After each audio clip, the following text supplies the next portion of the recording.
All right. Morning, everybody. So before we start, I thought it was a good time to remind you guys. Right, the homeworks for this class are meant to be a little challenging. Okay, that's why I'm giving you like a week plus to do them. So I got a pretty good number of emails like yesterday afternoon, with questions on the homework that really, in all fairness, like in the future, I'm not gonna plan to respond to, I don't know how to do the homework emails less than 24 hours before the due date. There were like 7 office hour opportunities to go to between mine and the TAs. So try to take advantage of those, all right? So the homework, all right, so homework's getting handed in the front. Homework 4 is going to be posted later this afternoon, and it's going to be covering the stuff that we talked about today and Friday. And it's basically going to be one big problem, okay, on how we solve the two-dimensional heat equation using these numerical methods that we're going to be talking about. So today's list of topics are going to include some more discussion of these things we call the finite difference formulas, and how to set up the finite difference solution. Oops.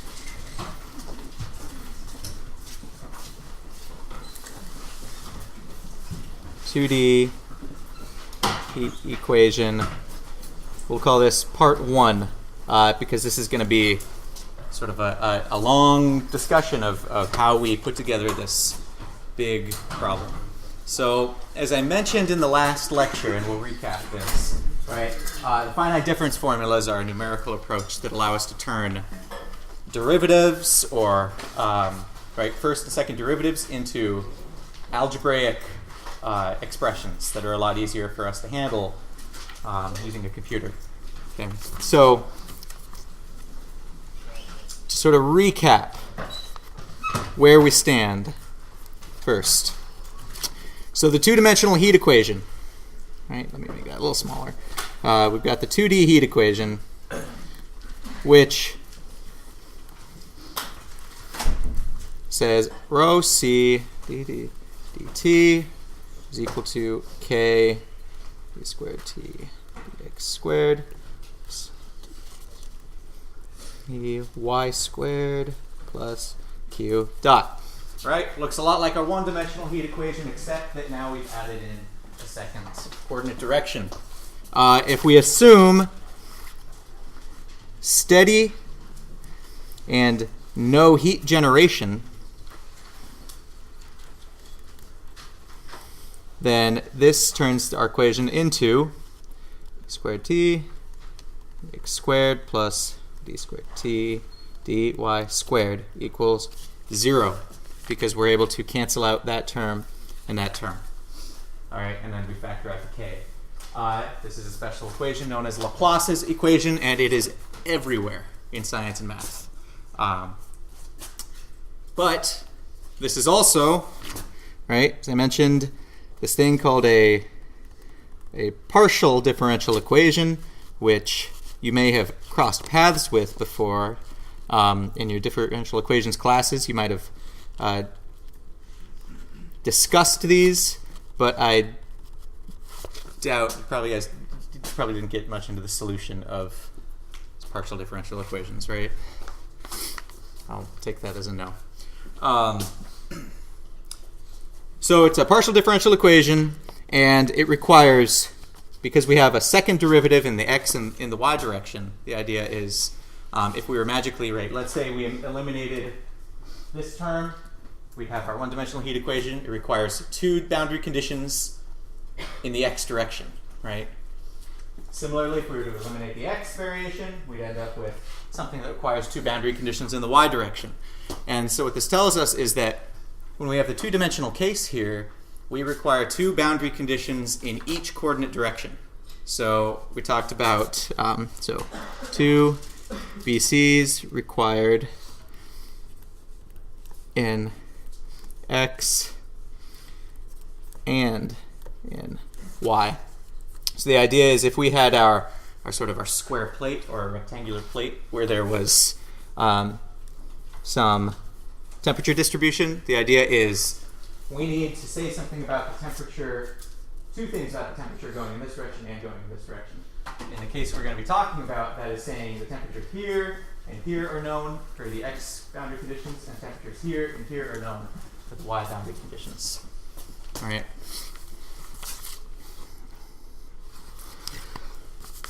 So partial differential equation requires two boundary conditions. Additionally, I said it's generally difficult to solve. In fact,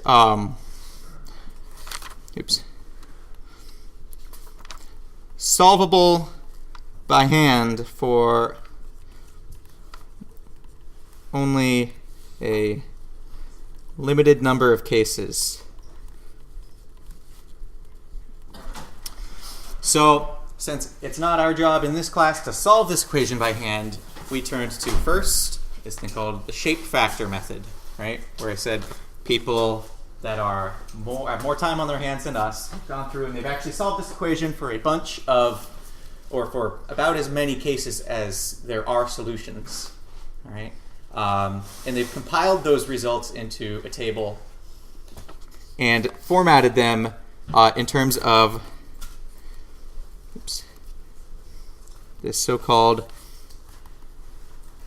shape factor, which we defined as S, where we use the shape factor to say that the heat transfer between points 1 and 2 is equal to the shape factor times the thermal conductivity times the difference in temperatures between points 1 and 2. And the idea here, right, is that, like I said, S is derived from these analytical solutions folks have gone through. They've said, all right, you got a cylinder buried in some sort of medium. We can solve the problem, but they don't plug in any values. They leave it in terms of K and the various distances involved so that you get a formula for S, which is basically your closed form solution to the heat equation.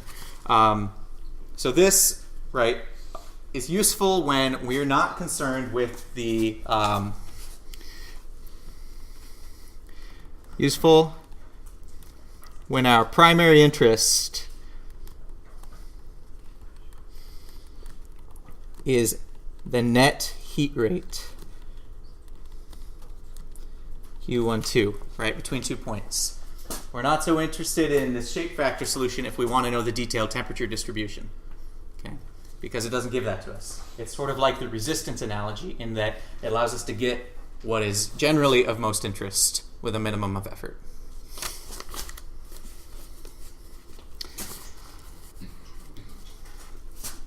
So let's say we do want the temperature distribution, but we don't want to go through the hassle of learning how to solve partial differential equations.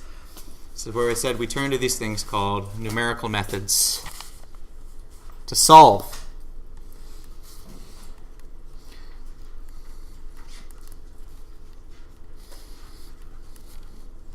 So, right, what are numerical methods? I know this was kind of the first question I asked when I first heard of this.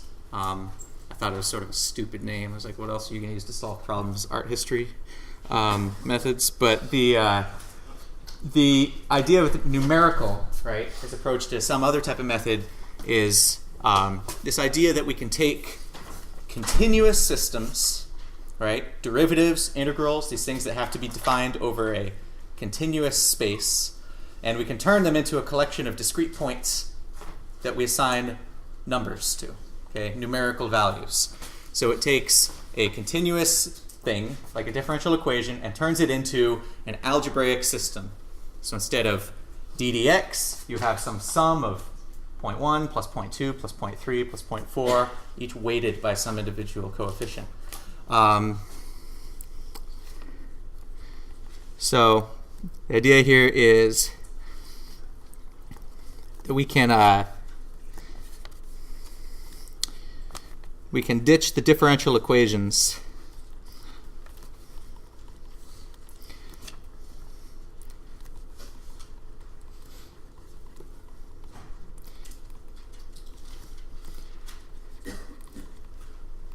in terms of, and instead turn our governing equations into algebraic systems of equations, which are much easier to solve on a computer. So right on Monday, we went through a quick example. We showed how if you had an equation that looked like dy dx plus y equals 0, we showed that if you solved this in a limited region of space, okay, let's say you had, I'm not going to go all the way through the solution, let's say you had x0, I think it was, yep, x1, x2, and then you had y0, y1, y2.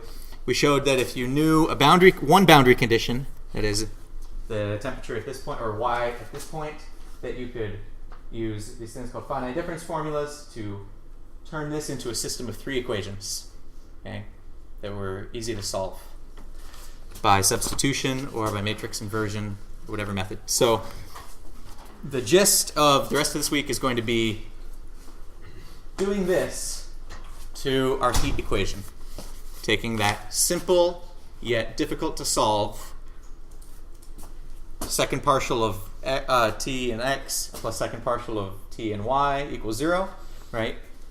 Simple, concise, applies everywhere, but we don't have a ready solution to it. We're going to turn that into a big, ugly matrix system of equations that is easy to solve because it's just arithmetic and matrix algebra, right? So without further ado, let's start talking about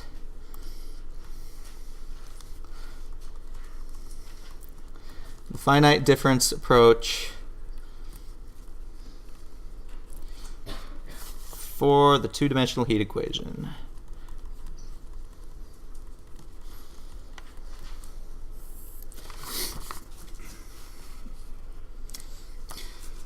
So we're going to discuss this in terms of sort of a procedural step 1, step 2, step 3, because numerical methods, right, takes up a huge chunk of upper undergraduate and upper undergraduate and graduate courses. So we're not going to try to get too deep into that, but to start, let's go ahead and set up, right? What does our problem actually look like? I want that to be a square.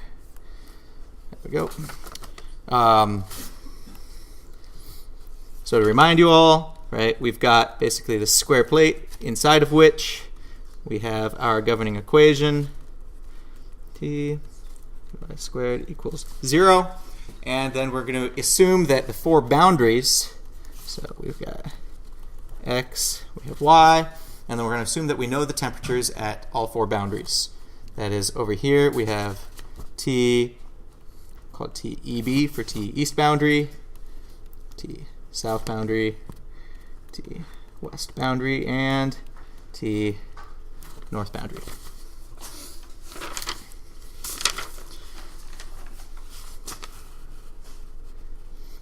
So, step 1 is to take, right, the region that you're trying to solve the heat equation on and split it up into a bunch of what we call mesh cells. So, I'm going to put this into graph paper format. There we go.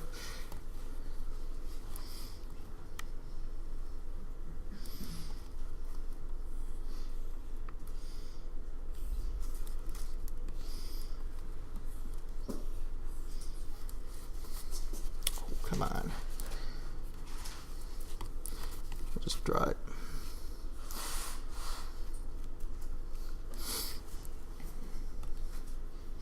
All right, so if we take our square, right, domain, our square plate that we're trying to solve the heat equation on, the idea is we can split it up into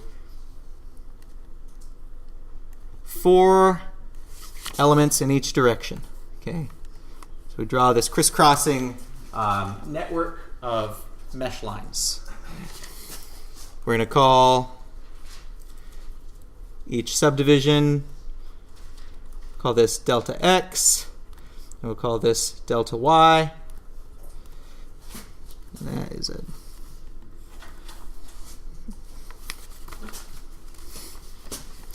And at each place where we have an intersection of grid lines, we're going to put what we call a node. So node here, here, here, here, here, here, here, as well as a bunch of nodes that are along the boundary. Okay.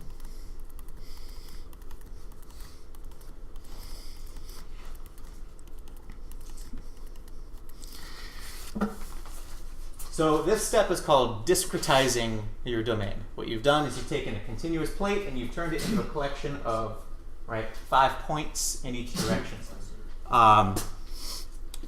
So this, sometimes you'll see this referred to in the book as a nodal network. It's often called a mesh. But the idea is you're setting up the points at which you're going to solve for the temperature using this numerical method. So why do we have this differentiation in colors? Well, the idea is, if x is defined as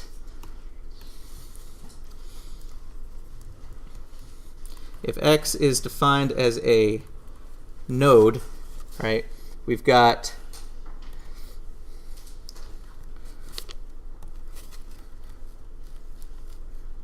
these red ones are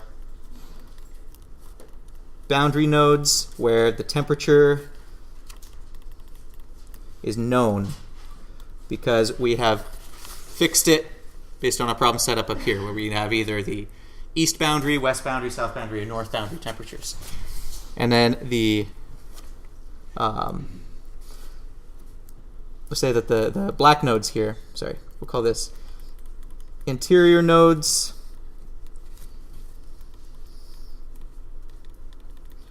temperature unknown.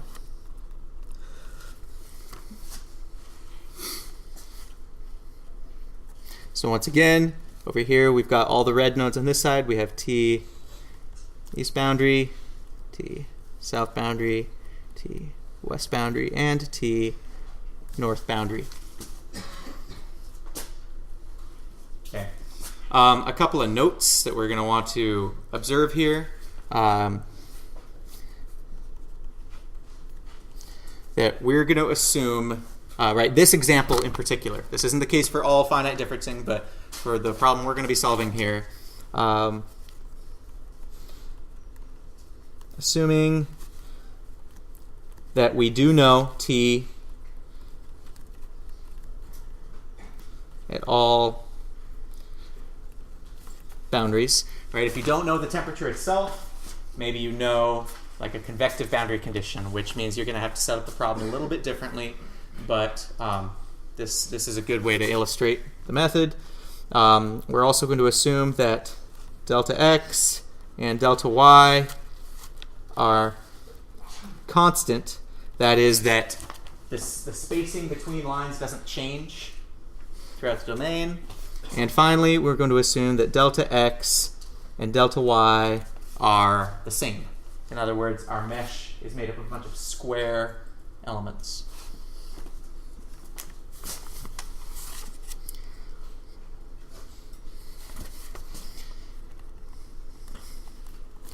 Step 2. We're going to draw a revised mesh with only unknown nodes. So what this is going to look like,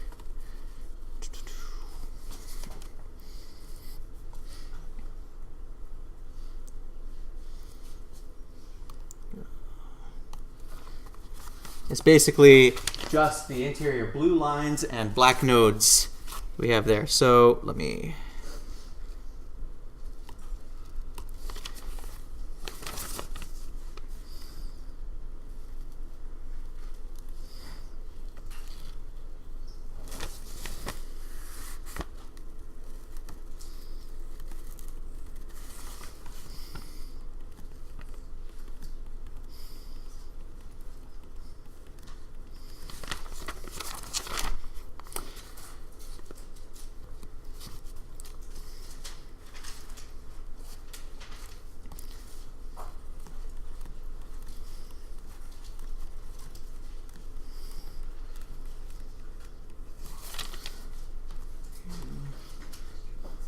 Okay.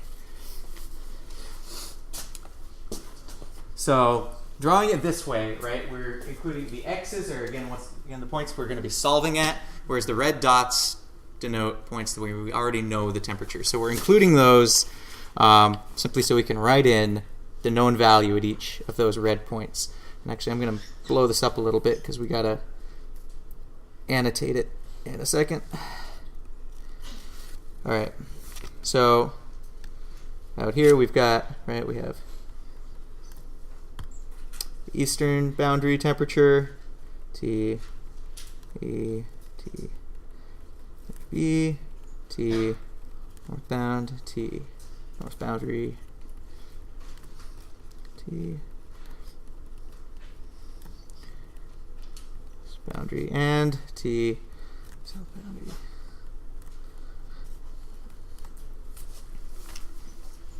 Okay. So once we have our sort of our revised sketch of our mesh, all right, the next thing we want to do is label all of our nodes and pick a numbering convention. So step 3 is going to be label the nodes. And there are two ways of doing this. There are two options.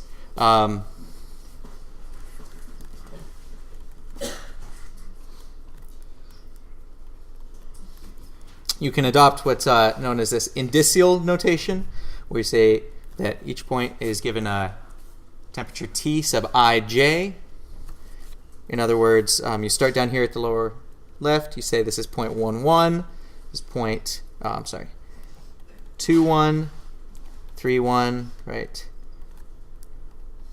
1, 2, 3, 2, 2, 2, 3, 3, 2, and 3, 3.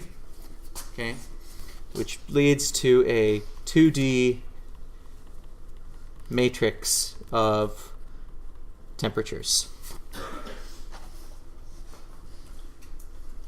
The other option is just to number them. We have T sub n, where n is basically from 0.1 to the number of nodes.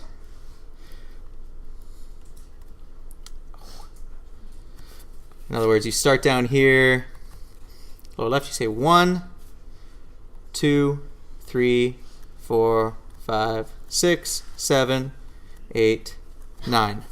Okay. These two methods are really equivalent. Okay, there's no difference in how you're going to solve the problem. The only difference comes to when you're setting it up in whatever programming language you use. Because at different points in the solution process or in presenting the results, you're going to have to put all of your temperatures into a single column vector, right, or a single one-dimensional array, which is easier to do with this method of numbering. And then at other times, you're going to have to put it into a matrix, lay it out sort of the way it would be spatially on the plate, which is easier to do with this sort of notation. However you do it, right, there are ways in the programming language of taking a matrix and stacking it up into a column vector. But the sort of the numbering that is used within that programming language is going to differ based on the language you use. So we'll talk a little bit more about how to implement this when we get to the step of like solving the problem using MATLAB or something. Yeah. Does it matter where you denote the first position is? It does not. No, actually, you can adopt whatever numbering scheme you want. The whole point is just knowing where they are. Okay, it's all about bookkeeping. So you've got to know that if you make this 1, 1, and you make that guy 1, 2, and that guy 1, 3, like that's fine. But you have to. It's gonna make the setup of the problem just a little bit more cumbersome. Okay, if you organize it this way, there's some nice shortcuts that you can use for setting up the matrix version of the equation.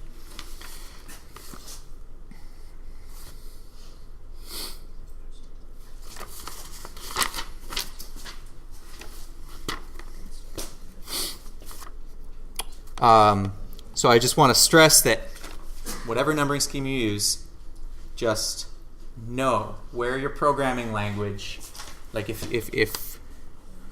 you have some A that's defined as, right, A11,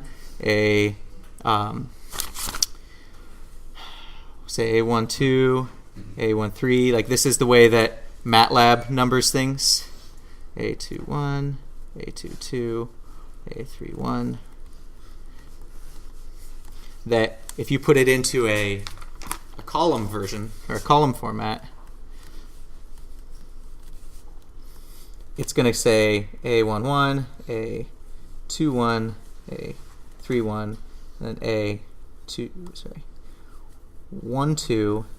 A13, and so on and so forth. It's going to take each column and stack it up on top of one another. So, as I said, just the numbering scheme, you'll notice that this numbering scheme doesn't quite match up with the way, like the order of the indices that we've chosen for our problem. So I don't want to confuse people at this point. Don't worry about this yet. We'll tackle this problem when we get to setting it up. And indeed, this is sort of working your way through this one time is going to be the object of the next homework. So step 4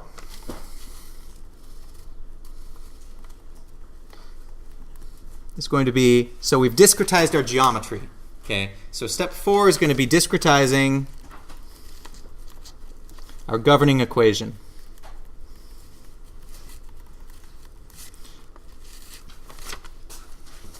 So I want to consider, let's say we take just a single,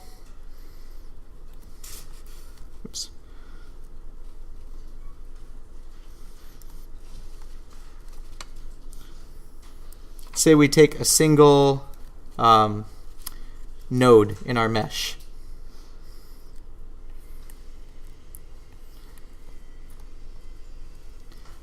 Come on. There we go.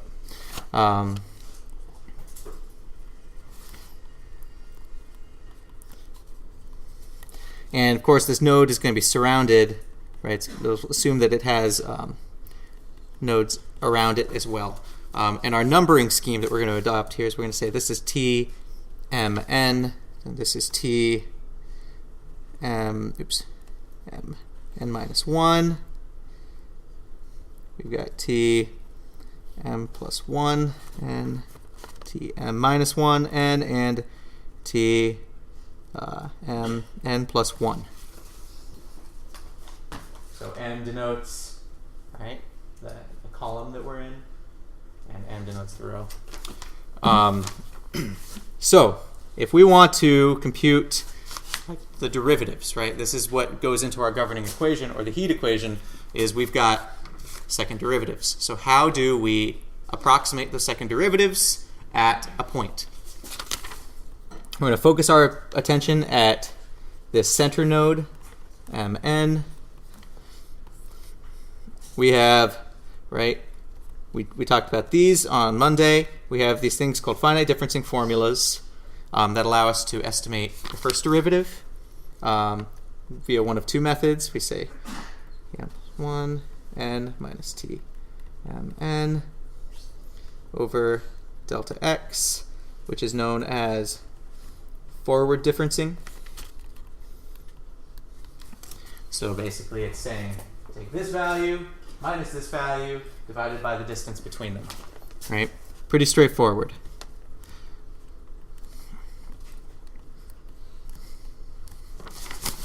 Alternatively, we have T m n minus T m minus 1 n over delta x, which is known as a backward difference.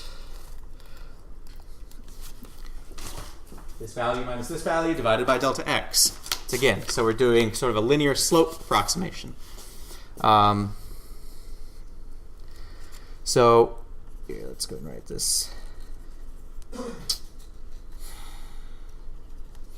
Say dt dx can be equal to either one of these guys. Okay.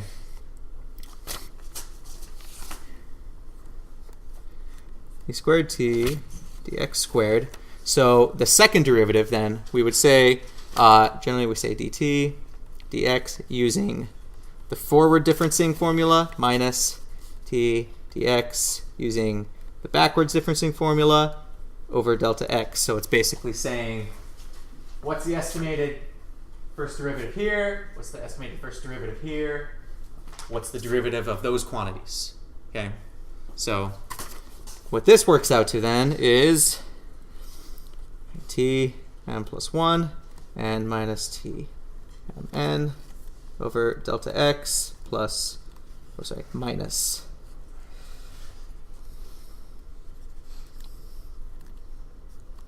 t mn minus t m minus 1 and over delta x, all over delta x, which turns into t m plus 1 n minus 2 t m n plus t m minus 1 n over delta x squared.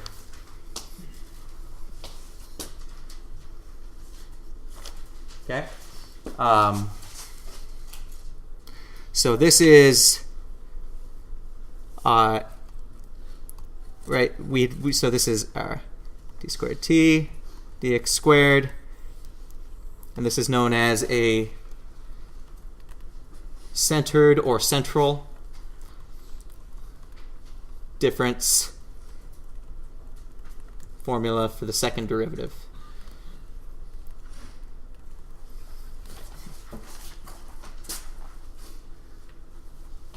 If we applied the same process in the y direction, right, we would get that d squared t dy squared is equal to similar t m n plus 1 minus 2 t m n plus t m n minus 1 over delta y squared.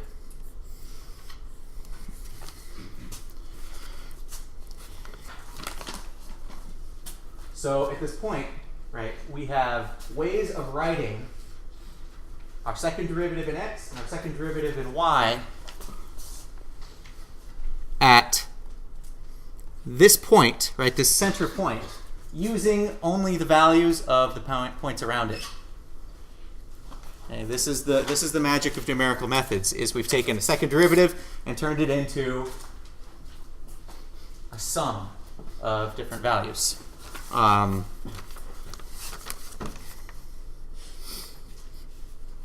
So our next step then, right, or the idea is, so we return to the heat equation.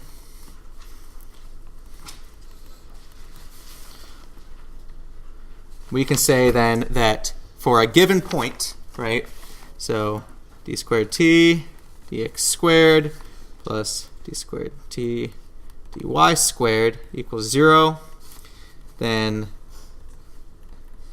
at point mn, this becomes t m plus 1 n plus t m minus 1 n plus t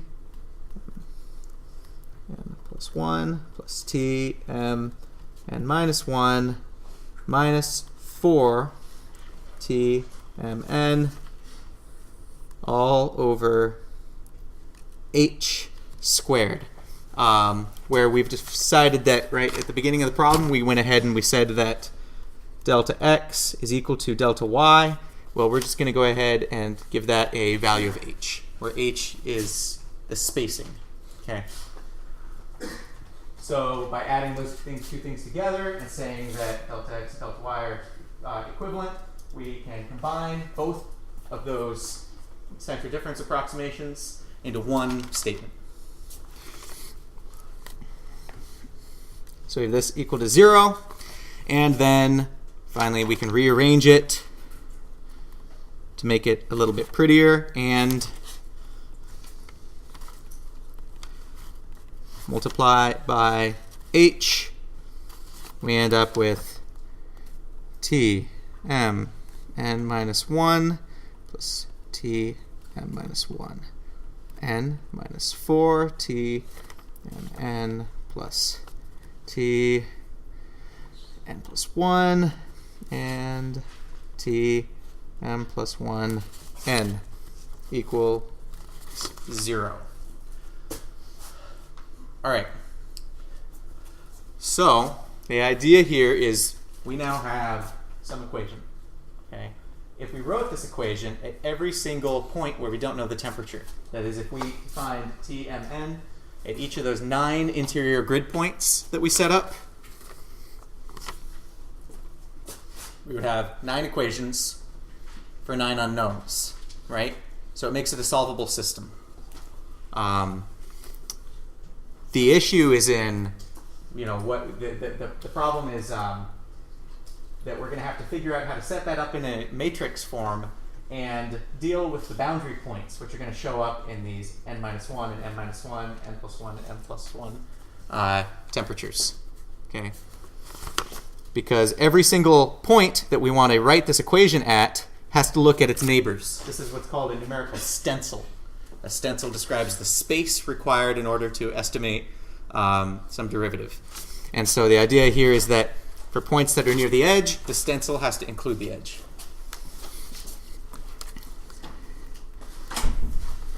Step 5. Apply finite difference equation to all interior points.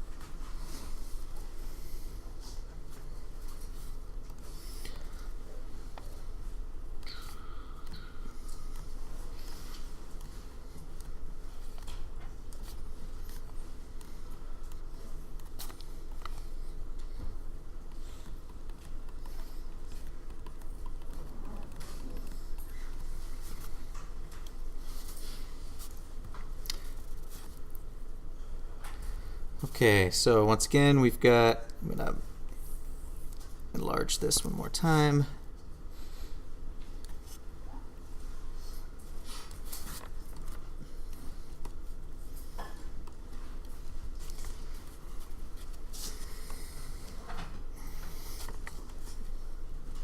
So label this one more time. Finite differencing, you'll discover soon, is really nice, except in you always end up redrawing the same figures over and over again. T west boundary, T west boundary, T boundary, and T boundary, T south boundary. Okay. And then once again, if we wanted to number the nodes, we've got 1, 1, we've got 2, 1, 3, 1, 1, 2, 2, 2, 3, 2, 1, 3, 3, 3, 3. Or 1, 2, 3, 4, 5, 6, 7, 8, 9. So we're going to go ahead and see what these equations look like, right? These finite difference equations look like at a selection of these interior nodes. Notice we can see now, right, that, for example, when if we write the finite difference equation here, I mentioned that stencil, basically it's this sort of this plus sign pattern that says in order to estimate the second derivative at, for example, at this point, right, we have to include all of its neighbors, which means we have to look at this point, as well as the boundary points. So this is why we need to know the boundary conditions or something, or else add some more equations that allow us to compute the temperature at the boundaries based on convection.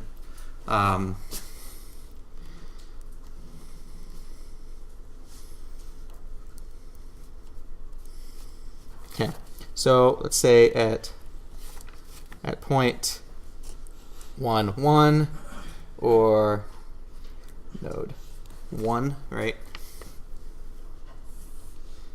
Our finite difference equation would look like, I'm going to go ahead and say, I'm going to sort of make up some numbering here. Let's say this works out to t0, 1, right? Which would be this point here. We'll kind of give these some virtual numbers, 0, 1, and 1, 0, just for the sake of argument. I'll show you how to get rid of those later. So we have t0, 1 plus t 1, 0 minus 4 t1, 1 plus t 2, 1 plus t1, 2 is equal to 0. All right. So there's your finite difference equation there. We know that, right, t0, 1, this is t westbound, and this is west boundary and south boundary. Alternatively, we could write this as t west boundary plus t south boundary minus 4t1 plus t2 plus t4 equal to 0. So depending on the numbering convention you use, right, these would be the two ways you do it. My personal preference, right, because I like to think of this, at least when I set it up, I like to set it up as sort of in this matrix form and then turn it into a one-dimensional column form. I tend to like this convention because it allows you to sort of include those boundary points as generic parts of the problem so that you can, at the very end, go back and say what you know about the problem. You can incorporate the boundary conditions at the last minute. But again, it's personal preference. At node 3, 2, or 6, right, our equation looks like t 3, 1 plus t 2 minus 4 t 3, 2 t 4, 3 plus t 3, 3 when equals 0, where t 4, 3, if we were to sort of follow along here, that would put us right, oops, sorry, wrong one.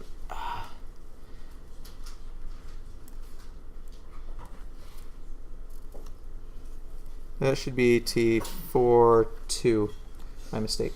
t4, 2. Okay. Where we know that point t4, 2, this is equal to t, the east boundary. So we could rewrite this as t3 plus t5 minus 4t6 plus t boundary plus t9 equal to 0. So we have two examples now of how we would write these out for the different nodes. The idea is you should start to see sort of a pattern show up in the way that you add and subtract the surrounding temperatures. And we're going to, in the next lecture, we're going to take advantage of that pattern and turn, right, we could write these out by hand for every single one of our nodes. And we could step through and solve the entire thing by hand using substitution, etc. Right? So if we did this, we would end up with 9 equations for 9 unknowns, which is solvable, but a huge pain. But what if, as is more common in numerical methods, what if your mesh was 10 by 10? Okay, it ends up with 64 unknowns and 64 equations. What if it's 100 by 100? Right? It becomes very quickly unmanageable to solve this sort of system of equations by hand, which is when we turn to matrix algebra. okay, which is one of the best ways of handling large systems of equations. So chances are you've seen, right, equations of the form AX equals B, right? This is sort of where you spend a lot of your time in linear algebra courses. And the way you would solve this, right, is you'd say that X is equal to A inverse times B. Same deal here. What we're going to do is we're going to take our unknown temperatures and we're going to make those X. We're going to turn them into, as I said before, a single column vector. So we're going to say that A T is equal to B, so that we can solve for the temperature vector using an inversion of what's known as the coefficient matrix times what we call the source vector. So A is known as our coefficient matrix, and this contains all of, right, these the ones, the minus ones, the minus fours, right, all those coefficients that go into that go before our various t's throughout this equation, these central differencing equations. T is our unknown temperature vector, and B,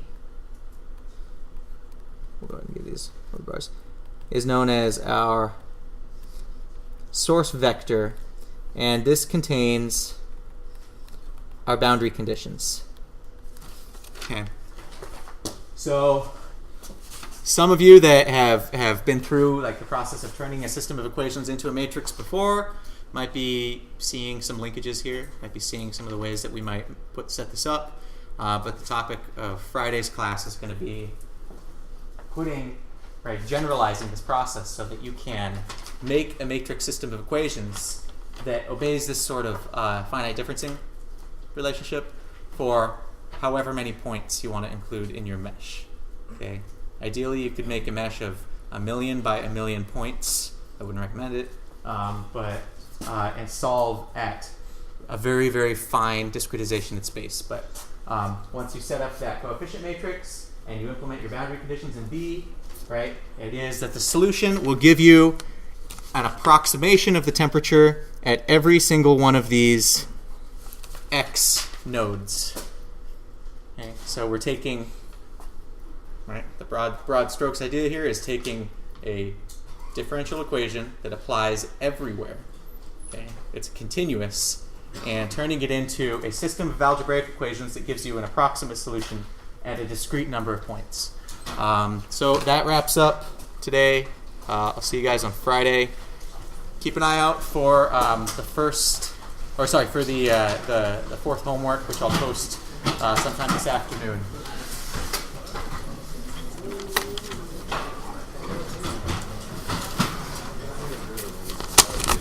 Yeah. When I was doing the interactive heat transfer portion, Yes. I was doing it this morning, and then for some reason the printer got all screwed up. But I just emailed it to you. Okay. I timestamped it, and I told you what happened. So All right. I showed you that the printer wasn't working at 8:20. So Okay. Got it. I was curious if the exam